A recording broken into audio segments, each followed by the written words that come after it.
قبل ما نبدأ ملخصنا حابب أعرفكم إن رجعت لكم بفيلم جديد، شوية أكشن وإثارة ورومانسية هندية طالعة من ملخصاتنا العالمية، فيا ريت تصلوا على النبي وتدعمونا باشتراك وتعليق ولايك جميل علشان يوصل لكم كل جديد. وهيا بينا نبدأ. ملخصنا العالمي بيبدأ في استوديو تصوير، وبيدخل العميد شارما، وبنعرف إن قائد الجيش الهندي هيعمل لقاء في التلفزيون وبيكون اسمه باكشي، وبنشوفه فعلا بيوصل للاستوديو وبيعرفه إنه هيعمل مشروع سلام بين الهند وباكستان علشان البلدين يرجعوا في سلام من تاني. ولما بيقول له المذيع إن راج مش موافق على مشروع السلام بيقول له ده شخص إرهابي ورأيه ما يهمناش في حاجه. بس في اللحظه دي بنلاقي ضرب نار من كل حته في الاستوديو، وبنشوف راج واللي بيكون ارهابي وبيدخل مع رجالته المقنعين، وبيكونوا قدروا يسيطروا على المكان بالكامل. وبيتكلم مع رئيس الجيش وبيقول له انت فاكر باكستان هتحترم السلام اللي انت هتعمله ده؟ فبيقول له لما نبدا احنا بالسلام اكيد هم كمان هيحترموه وهيوافقوا عليه. بس الكلام ده ما بيعجبش راج، وبيهدد القائد انه هيقتل بنته لو كمل في مشروع السلام ده. بس في اللحظه دي بيدخل الوحش رام وبيضرب نار على كل الارهابيين اللي موجودين. بس راج بيضرب القائد بالنار وشارما بياخد الطلقه مكانه وبيضحي بحياته، ورام بيجري ورا راج وبيقدر يوصل له، والاتنين بيدخلوا مع بعض في معركه كبيره جدا. وبيحاول رام انه يشيل القناع عشان يعرف مين ده، بس الواد ده بيطيره بعيد وبيقدر انه يخلع من المكان. ورام بيرجع لشارما واللي بيكون في لحظاته الاخيره، والمفاجاه هنا انه بيكون والد رام، وبياخدوه في عربيه اسعاف وبينقلوه له المستشفى. وقبل ما يودع بيعرفوا ان من 20 سنه كان متجوز واحده اسمها مادو وخلف منها ولد اسمه لاكشمان، وبيطلب منه انه يدور على اخوه ويرموا الرماد بتاعه مع بعض. وتاني يوم بيعملوا له جنازه عسكريه وسط حزن الجميع. ورام بياخد رماد ابوه وبيمشي، وبيبدا يحكي لنا انه مش ابن شرعي، ومادو كانت دايما بتتخانق مع جوزها علشان مش عاوزه طفل من واحده تانية يعيش معاهم، وبتاخد ابنها وبيمشوا من المكان. والواد ما كانش فاهم حاجه، بس شارما ما بيرضاش يتخلى عن ابنه وبيربيه وبيكبره وبيخليه ظابط قد الدنيا. ورام بيلوم نفسه ان كل اللي حصل كان بسببه، وبيقرر انه يدور على اخوه يرجعه. وتاني يوم بنشوفه مع القائد بتاعه واللي بيطلب منه انه يامن بنته واللي بيكون اسمها سنجانا، وبيطلب منه يامنها من غير ما يعرفها ان هو اللي بعته، لان في بينهم خلاف. ورام بيعرفه انه عنده مهمه تانية وهي انه يبحث عن اخوه. بس القائد بيفاجئه وبيعرفه ان اخوه بيكون معاها، وبيعرفه انه خلص كل حاجه وكمان سجل رام في الجامعه على انه طالب. ولما بيعرف ان اخوه هناك بيوافق جدا. بعدها بنروح للجميله سنجانا واللي بتكون خربها في الكليه، ورام بيكون في القطر وفي طريقه للجامعه. اما اخوه فبينزل من على المكنه وهو شكله كده مش مظبوط وبيكون عيل صايع وبتاع بنات. وبنعرف ان كل سنه بيسقط في الكليه. وفي اللحظه دي بيوصل رام للكليه وبيلاقي اخوه في وشه، بس الاتنين ما بيكونوش لسه يعرفوا بعض. وبيعرفوا ان اسمه لاكي، فبيسالوا رام عن مكتب المدير وبيعرف. بعدها بيروح لمكتب المدير واللي بيديله التحيه اول ما بيشوفه. ورام بيقول له ايه يا عم انت المدير هنا وانا الطالب، انت كده هتكشفنا وهتفضحنا. والمدير بيعرفه انه خلاه في نفس مدرج البنت، واللي بيروح لهناك فعلا. بس الدكتور الرخم ده بيكون عاوز يطرده، والمدير بيدخل عليهم وبيقدموا للطلاب على انه طالب جديد معاهم وكده، وبيقعدوا جنب سنجانا وبيطلب منها تكون صديقته. واللي بيقعد جنبها وبعدها بيحاول يقرب منها، بس البنت بتنفض له. وبالليل بيكون قاعد في البلكونه وبيشوف اخوه اللي بيكون ساكن جنبه، بس برضه لسه ما يعرفش ان هو اخوه. اما راج وعصابته فبيكونوا وصلوا للمدينه اللي فيها رام، وشكلهم كده بيخططوا لعمليه كبيره. وتاني يوم في الكليه بيكون رام قاعد مع البنت، بس البنت بنلاحظ عليها انها معجبه باخوه، واللي بيكون بتاع بنات وواقف مع بنت تانية، وهي بتكون غيرانه جدا. فبتروح تقول له ان رام بيعاكسها، واللي بيروح يتكلم معاه وبيقول له ابعد عن البنت دي وملكش دعوه بيها علشان البنت دي تخصني. بعدها بيروح رام لشؤون الطلاب علشان يعرف اي معلومه عن اخوه، والشخص ده بياخده لمكتبه وبيحاول يساعده. وبينصدم هنا لما بيعرف ان لاكي بيكون هو اخوه. واخوه في اللحظه دي بيكون عامل تحدي مع شخص كده، وبيطلعوا فوق الجامعه وبيخرج علشان يشوفه، وبيلاقيه بيقع من فوق الكليه، واللي بيجري بسرعه رهيبه وبيربط نفسه بحبل وبيقدر انه ينقذ اخوه على اخر لحظه. والكل بيكون فرحان جدا لانه قدر ينقذ حياته. بعدها بنشوف رام وهو واقف مع البنت والولد، بس بيكون راج بيصورهم وبيكونوا بيخططوا يخطفوا البنت ويخلصوا على صاحبها علشان يوقفوا مشروع السلام بين الهند وباكستان. وبيبدا يحكي لنا انه من 10 سنين كان جندي في الجيش الهندي، ومسك مجموعه من باكستان كانوا معديين الحدود وخلص عليهم كلهم من غير اي رحمه. بعدها اتعمل له محاكمه عسكريه، وكان القائد بتاعه شارما، ووقتها فصلوه من الخدمه. وفضل ال10 سنين دول يجمع في ناس وسلاح علشان يقضي بيهم على باكستان لانه بيكرههم جدا، والسبب هنعرفه قدام شويه. وتاني يوم في الجامعه بنشوف الطلاب وهم عمالين يرقصوا ويغنوا وبيستمتعوا بوقتهم على الاخر. ورام بيكون قرب من اخوه وبيلعبوا ريست وبيسيبوا يكسبوا كده علشان ايه ما يحرجوش قدام صحابه. وبيحكموا عليه ان اول بنت هتدخل للجامعه هيغني لها. فبيروح رام، واول بنت بتدخل بتكون سانجي مدرسه الكيمياء. والواد اول ما بيشوفها بيتسحر بجمالها وبيبدا يغني لها، بس بتاخده على مكتب المدير واللي بيفضل يزعق له. والمدرسه بتمشي وهي متضايقه، فبيروح وراها علشان يعتذر لها ويشرح لها الموقف وان ده كان عقاب وهو كان بينفذه. وبيبدا يغني لها من تاني، بس لما بتتعصب بيسيب المكان وبيجري. وتاني يوم بيكون مع سانجي في الكليه وبيروح يجيب حاجه، وفي نفس اللحظه بنشوف واحد من رجاله راج معاه قناصه وراجل معاه كاميرا علشان يصوروا اللي هيحصل، وبيصوب على صاحب البنت علشان يخلص عليه ويكون كارت ارهاب لابوها. بس رام بيلاحظ القناصه وبيطير وبينقذ الولد على اخر لحظه، والعصابه بتخلع فورا من المكان. بس رام مش بيسيبهم وبيركب عجله وبيفضل يجري وراهم وبيطاردهم وبيعمل المستحيل علشان يقدر يوصل لهم، وفعلا بيقدر يوصل للعربيه وبيفضل يضرب نار عليهم في مشهد سينمائي جاحد، وبيقدر انه يقلب العربيه وبيمسك خان دراع الراجل اليمين، بس باقي الرجاله بتقدر انها تهرب. وبيرجعوا الراج واللي بيشوف رام في الفيديو وهو بينقذ الولد، وبيكون عارفه وعارف انه وحش مفترس وان القائد هو اللي بعته علشان يحمي بنته. فبيعرف رجالته ان شارما بيكون ابو رام اللي طرده من الجيش، وانه هينتقم من ابنه وهيكسب الحرب معاه. وفي نفس الوقت رام بيكون عمال يعذب في خان علشان يعترف على القائد بتاعهم، فبيعرفه انه جندي وبيدافع عن بلده. بس رام بيقول له ده ارهابي وبيقتل ناس ابرياء ملهاش اي ذنب. فبيقول له خان احنا الجنود الحقيقيين وبنخاف على بلدنا اكتر منكم. فبيقول له رام انت فاهم غلط وانهم ضاحكين عليك بالكلام. وتاني يوم بنشوفه في الجامعه، وساعتها بتكون مدرسه الكيمياء هي اللي بتشرح، والولد بيكون معجب بيها جدا وبيكون قاعد متنح لها وعمال يغني، وهي بتتضايق جدا وبتسيب المحاضره وبتخرج بره، وهو بيكون حبها وبيفضل يتخيلها. بس بيفوقه اخوه وبيقول له يلا بينا نروح، وبيرجعوا مع بعض للبيت وبيفضلوا يتكلموا وبيسالوا رام عن والدته، فبيعرفوا انها موجوده وبيحبها جدا وهي كمان بتحبه. ولما بيسالوا عن والده فبيطلب منه ما يجيبش سيرته تاني ولا يتكلم عنه، وساعتها النور بيكون فاصل، فبيطلب منه يدخل لوالدته وهو هيروح يرجع النور من تاني. وبيدخل رام للبيت وبيلاقي والدته عماله تدعي لابنها، بس بتتفاجئ لما النور بيرجع انه مش هو ابنها. فبيجي لاكي وبيعرفها انه هيقعد معانا في البيت كام يوم، وهي بتوافق وبتحط ايدها على راسه، وبيحس ساعتها بحنان الام اللي هو محروم منه، وبتاخده لغرفته وبتاكله كمان في بقه. ولما بيسالها عن جوزها بتبدا تحكي له ان كان في مشكله حصلت وبسببها هي سابت البيت ومشي، وزوجها حاول كتير انه يرجعها بس هي دايما كانت بترفض. وساعتها خيرته بينها وبين ابنه اللي من علاقه غير شرعيه، وهو ساعتها اختار ابنه وما رضاش يتخلى عنه. ورام لما بيسمع كده بيتضايق جدا لانه كان السبب ان العيله تتفكك. وتاني يوم بنشوف اخوه في الكليه وهو ما عملش الواجب، فبيديله رام الواجب بتاعه، بس الدكتور بيقفشه وبيقعده في الطرقه وبيفضل ماسك في ودنه كعقاب له. وفي اللحظه دي بيشوف المدرسه اللي بيحبها وبيتسحر جدا لما بيشوفها، وبيبدا يتخيل انه عمال يغني لها. بس البنت بتساله انت ليه عامل كده، فبيحكي لها اللي حصل معاه، والبنت بتفضل تضحك عليه وبتسيبه وبتمشي. بعدها بنشوف لاكي وهو قاعد مع الشخص ده واللي بيساله عن علاقته بسانجي، بس بيعرفه انه مش بيحبها. والبنت بتكون واقفه وبتنصدم جدا لما بتسمع الكلام ده وبتفضل تعيط، بس بيجي لها رام وبيهون عليها، وهي بتحكي له ان ابوها كان عاوز يخلف ولد بس جاب بنت، ومن ساعتها هو بيكرهني علشان كان نفسه في ولد، وحتى الشخص اللي حبيته طلع ما بيحبنيش. والبت بتكون منهاره جدا، فبيقول لها ولا يهمك، وبياخدها وبيوديها للمدرسه دي وبيقول لها عاوز سانجي تطلع من عندك مز اخر جمدان. بتقول له بس كده وبتاخدها وبتقفل الباب. وتاني يوم بنشوف البنت داخله للكليه وهي جميله جدا وحاجه اخر حلاوه، وشباب الجامعه كلهم بيكونوا ماشيين وراها. ولاكي اول ما بيشوفها بينسحر جدا بجمالها وبيروح يرقص معاها وبيفضلوا يغنوا ويتنططوا وبيستمتعوا بوقتهم على الاخر. وتاني يوم بتقابل المدرسه وبتشكرها جدا لانها السبب ان الكل بقى معجب بيها، بس بتعرفها ان رام هو السبب. بعدها بنشوف لاكي وهو ماشي وراها والبنت بتحاول تتقل عليه وبتعرفه انه شخص ما بيهموش غير المظهر الخارجي مش اكتر، وانك حاليا معجب باللبس الجديد مش بشخصي، انت انسان مريض، وبتسيبه وبتمشي. والواد بيتاثر جدا بكلامها، وبالليل بيكون قاعد حزين وطول الوقت بيكون عصبي. ورام بيتكلم مع سانجي وبيقول لها تقرب منه لانه فعلا حبها، وبيرجع للبيت بيلاقيه متعصب لانه كان ناسي عيد ميلاد والدته وما جابلهاش هديه. فرام بيقترح عليه اقتراح، وتاني يوم بيروح لوالدته وهو حالق شعره وبيقدم لها شعره هديه لان كان نفسها انه يحلق شعره من زمان، واللي بتحضنه وبتفرح جدا. وتاني يوم مدير الكليه بيدخل يعرفهم ان دكتور الرياضيات انتقل وجابوا مكانه الدكتور ده، وده بيكون الارهابي راج بس متنكر، وبيتكلم شويه وبيروح يتكلم مع رام وهو عارف انه ظابط، وبيتكلم شويه مع الطلاب وبيمشي، وشكله كده بيكون ناوي على حاجه كبيره. وبعدها رام بيقنع سانجي انها تكلم ابوها في التليفون بعد فتره غياب كبيره. وبالليل بيكون في حفله والرجاله متشيكين على الاخر وامهم بتصورهم، وفي الحفله المدرسه بتكون موجوده، ورام اول ما بيشوفها بينسحر بجمالها، وهي كمان بيبان عليها كده انها بدات تعجب بيه، واصحابه بيشجعوه انه يروح يرقص معاها. وفي اللحظه دي بيدخل راجل الحفله ورجالته بره بتخلص على رجاله رام، وفي الحفله الكل بيكون مقضيها رقص وغنى واخر فرفشه، ورام بيرقص مع تشاندي ولاكي بيرقص مع سانجي، والدنيا بتكون جميله جدا. وفي اللحظه دي راج بيطلب من رام انه يوصل تشاندي للعربيه، واللي ما بيصدق وبيفضل يتكلم معاه وهما ماشيين. ولما بتركب العربيه بيركب معاها واحد من العصابه وبيخطفها وبيمشي من المكان، ورام بيشوفهم وبيضرب عليهم نار وبيتفادى العربيه دي قبل ما تخبطه، وبطلنا بطلقه واحده بيقدر يقلب العربيه وبيقدر انه يوصل للبنت، بس الولد ده بيهدده انه يخلص عليها، بس بطلنا بيقدر انه يضربه طلقه وبينقذ البنت.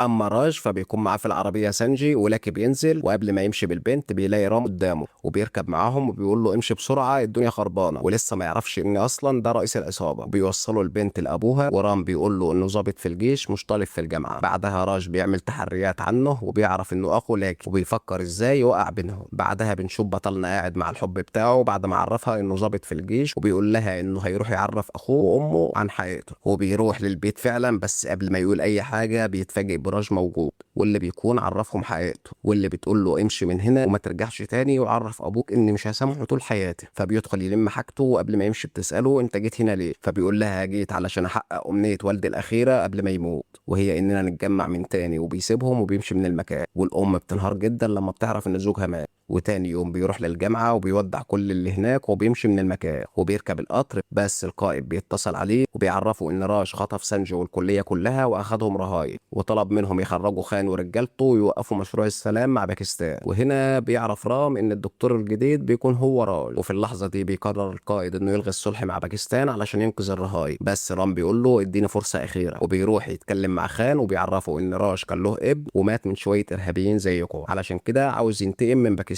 وبيعرفوا انهم خلاص عملوا اتفاقيه السلام مع باكستان وهيقضوا على كل الارهابيين اللي زيك. بياخدوا علشان يسلموا الراج، وبيلاقي مادو واقفه وبيقول لها انا كنت سبب في ان العيله تتفكك، بس صدقيني ما كانش ليا ذنب وهرجع لك ابنك سليم. وقبل ما يمشي بتقول له انت كمان ابني ولازم ترجع معاه. وبطلنا هنا بيحس بحنان الام اللي كان محروم منه طول عمره. بعدها بيوصلوا الراج وبيقول له رام انت عاوز الحرب تقوم بين الدولتين علشان ابنك اللي مات بسبب ناس ارهابيين زيه، ومشروع السلام بين الدولتين هيكمل غصب عنك. فبيفضل يضرب فيه وكمان بيضربه بالنار وبيخلص عليه، وخان بياخده وبيخرجه بره. بس بنكتشف ان دي كانت خطه وكان لابس درع ضد الرصاص، وخان بيكون وافق انه يتعاون معاه بعد ما عرف الحقيقه. بعدها بيدخل بطلنا للمكان وبيبدا يصطاد في العصابه واحد ورا التاني، وبيقدر انه يحرر الرهاين، واللي بيتفاجئوا جدا انه لسه عايش وبياخدهم وبيقدروا انهم يهربوا من المكان. اما راج لما بيعرف ان خان هو اللي خانه بيخلص عليه وقتي وبيروح يدور على رام، واللي بيظهر له بيقول له انت خسرت الحرب والهند وباكستان خلاص بيعملوا اتفاقيه السلام دلوقتي. واللي بنشوفهم فعلا على الحدود وبيسلموا الاسرى لبعض. وبطلنا بيروح يهجم على راج وبيفضل يضرب فيه، بس راج بيكون قوي جدا وبيفضل يضرب في بطلنا اللي بيكون مصاب وبيطحنه على الاخر. بس بطلنا بيستجمع قوته وبياخده وبيطير بيه من الشباك وبيسحب الامان من القنبله من غير ما ياخد باله، وبيبعد عنه واحده واحده وبيقول له مش قلت لك انت خسرت الحرب. وراج والمكان كله بينفجر وبطلنا بيجري وسط النار وبيطير على الهليكوبتر دي، وبيقدر اخوه ان يمسك ايده على اخر لحظه وبيقدر ينقذه. والاتنين بيكونوا فرحانين جدا، والمعاهده واتفاقيه السلام بتكون تمت على خير، وكل الاسرى من البلدين رجعوا لاهاليهم بخير، والكل بيكون مبسوط وفرحان. وتاني يوم بنشوف رام واخوه هما بيرموا رماد والدهم والام بتكون موجوده معاهم، وبكده بيكون رام قدر ينفذ امنيه والده الاخيره قبل ما يموت. بعدها بيتخرج لاكي وبينتم مع سانجي، ورام بينتم مع تشاندي. وهنا بيكون انتهى ملخصنا العالمي بنهايه سعيده. يا ريت لو وصلت للنهايه تدعمنا بتعليق ولايك جميل، ولو انت جديد اعمل اشتراك وفعل زر الجرس علشان يوصلكم كل جديد، واشوفكم في فيديو جديد. سلام.